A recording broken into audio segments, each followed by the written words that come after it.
বিসমিল্লাহির রহমানির রহিম। প্রিয় দেশবাসী, আমরা আজকে যখন এখানে উপস্থিত হয়েছি, ঠিক আজকের এই দিনে সীমান্তে আমাদের দুজন ভাইকে হত্যা করা হয়েছে। আর ওপারে বসে বসে খিলখিলিয়ে হাসছে যারা বাংলাদেশে খুনের রাজত্ব কায়েম করেছিল, গুমের রাজত্ব কায়েম করেছিল।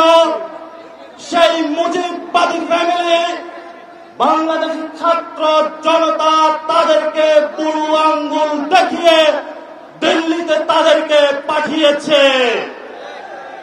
আগামীতে বাংলাদেশের 18 কোটি মানুষ যতদিন বেঁচে থাকবে, আওয়ামী লীগ নামদারি, মুজিববাদী নামদারি কোন শক্তি বাংলাদেশে বিরাজ করতে হবে না এবং দিবে না।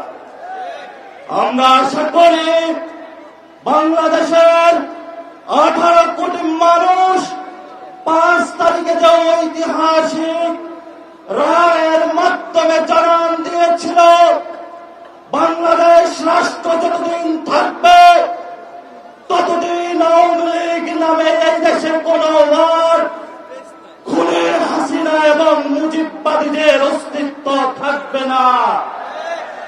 এই বিষয়ে ফয়সালা হয়েছে।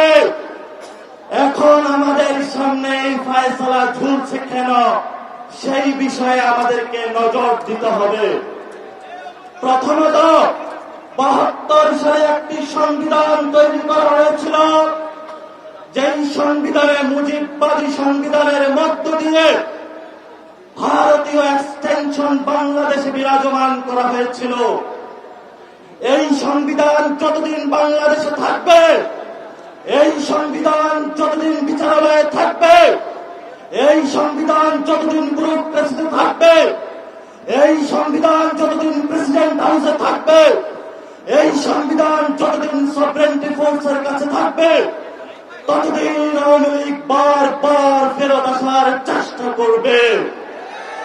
আমাদেরকে গণপরিষদের মাধ্যমে যদি আমরা একটি নতুন সংবিধান না বানাতে পারি, আজকের এই সমাবেশের মধ্যে বলতে চাই, ততদিন আপনার জীবন, বাংলাদেশের 18 কোটি মানুষের জীবন হুমকির মুখে থাকবে।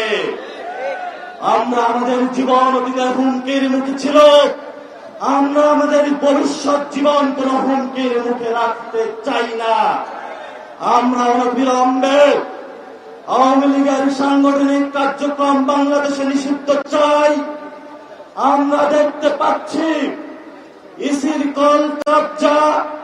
কলকাঠি নাড়িয়ে একটি দল নির্বাচনের মাধ্যমে আওয়ামী লীগকে পুনর্বাসন করার প্রচেষ্টা চালাচ্ছে। আমরা তাদের উদ্দেশ্যে বলতে চাই, গত 15 বছরে যখন আমাদের মায়েরা জেলের দ্বারগুলোতে ঘুরে ঘুরে ফিরেছে, আমার ভাইয়েরা যখন গুম হয়েছে, আমার ভাইয়েরা যখন শহীদ হয়েছে, আমার ভাইয়েরা যখন বুকের তাজা রক্ত দিয়েছে, তখন আপনাদের যারা নেতৃত্ব রয়েছে, আয়েশি জীবনে আপনারা ভোগ বিলাসে মত্ত ছিলেন।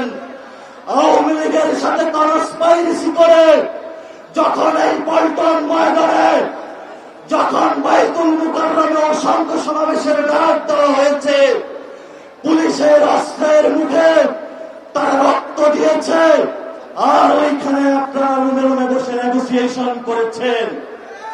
আমরা আপনাদের ড্রামাগুলা দেখেছি গত 15 বছরে।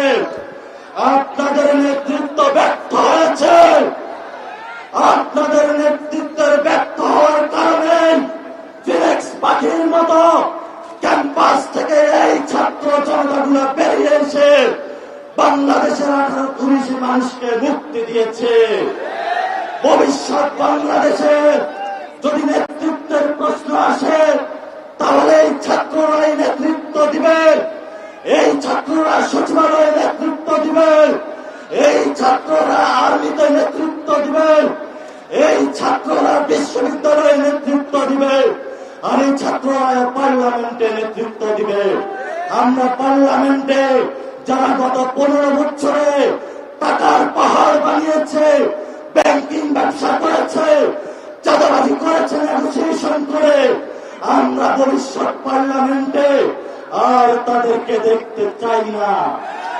আমরা যারা বুকের তাজা রক্ত জড়িয়েছি, 15 লাখ নেতা কর্মী যারা যারা গিয়েছে, তারা ভবিষ্যৎ পার্লামেন্টে যাবে। যারা এখনো বসে বসে হাস্যরসে খিলখিলিয়ে হাসে, কোন দিকে পারে তাদের আপাকে বাংলাদেশে নিয়ে আসার জন্য। বাংলাদেশে 2 ফ্যামিলির যে রাজত্বের কথা 5 তারিখে রায় হয়েছে, আমরা ডাইনাস্টিক পলিটিক্স বাংলাদেশে চলতে দিব না ইনশাআল্লাহ। বাংলাদেশের আগামী রাজনীতি জনমানুষের রাজনীতি, বাংলাদেশের আগামী রাজনীতি আমাদের মা বোনদের রাজনীতি, বাংলাদেশের আগামী রাজনীতি আলেম ওলামাদের রাজনীতি, বাংলাদেশের আগামী রাজনীতি তরুণ যুবা ছাত্র ভাইদের রাজনীতি। আপনারা পাড়ায় মহল্লায় প্রস্তুতি নেন, রাজপথে দেখা হবে, রাজপথের প্রতিরোধ হবে। আওয়ামী লীগ নামে কোন এক বাংলাদেশে থাকতে পারবে না। যারা কোন দল, যারা গত 15 বছর আওয়ামী লীগের দোষর হিসাবে কাজ করেছে, তারাও আজকে বিভিন্ন পলিটিক্যাল পার্টির দপ্তরে হাজিরা দিচ্ছে।